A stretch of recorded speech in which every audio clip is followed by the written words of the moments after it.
ça, j'ai commencé, oui, je travaillais avant dans la finance à Paris, puis un jour j'ai tout quitté pour aller être guide de plongée aux Maldives sur un bateau. J'ai fait ça de 92 à 98 et c'est là-bas que j'ai commencé à faire de la photo sous-marine. Mais depuis 98, oui, je parcours le monde à plein temps pour essayer de ramener des images sous-marines.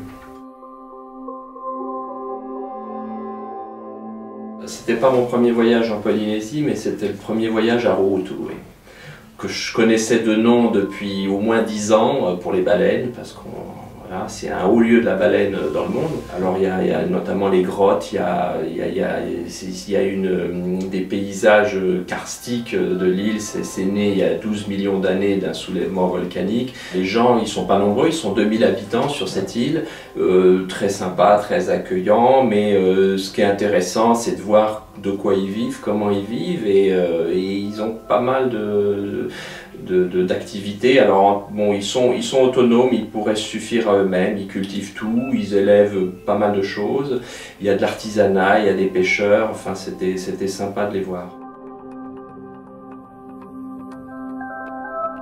On part le matin ou l'après-midi donc sur un bateau de pêcheurs, on est en général entre 5, 6, 7 personnes. Dès qu'on voit un souffle, un saut, une queue, donc on se dirige vers la zone.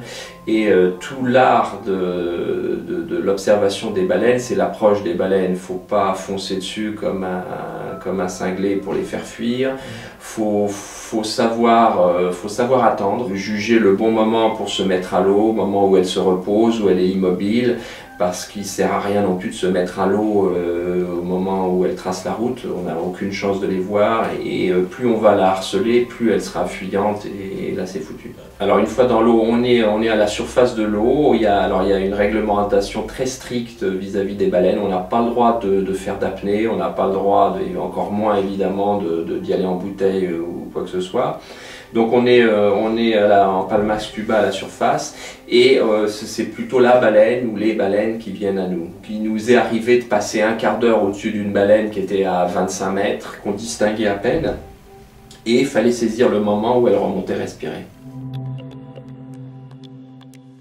Il y a des films comme Océan sur lesquels vous avez travaillé, et vous, votre travail de photographe, c'est aussi un rôle de témoin justement de cette Alors situation. Oui, moi je pense que plus on montre d'abord que c'est beau, plus on fait comprendre aux gens que c'est fragile, plus on suscite de l'émotion, et plus on a une chance que les gens s'inquiètent un peu de ce qui se passe, et une volonté un peu de préserver, de sauvegarder, etc. Le but de Jacques Perrin et Jacques Cluzot, qui sont les co-réalisateurs du film, était de susciter de l'émotion pour faire prendre conscience. Et bon, oui, je pense qu'il n'y a pas un seul photographe sous-marin ou même animalier qui veuille pas montrer que c'est beau et que c'est fragile.